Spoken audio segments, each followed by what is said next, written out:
Halo Horas Dihita Bangsa Batak. Saya Rismon Raja mengatur sirait.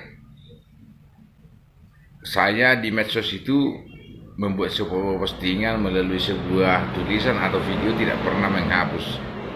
Saya harus bertanggungjawabkan itu. Beda dengan organisasi pemuda Batak Bersatu yang notabene kemarin mengatakan siap membela itu Boru Manulang yang dipersekusi oleh FPI.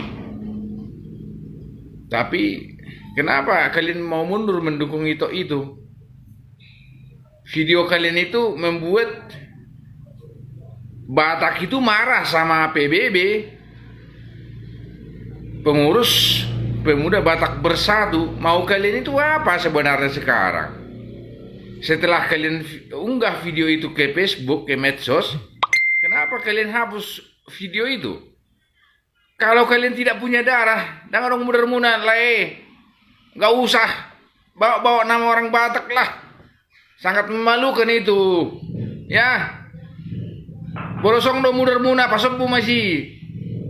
Ijabu mau menang mangula mau selesai. Sangat memalukan itu.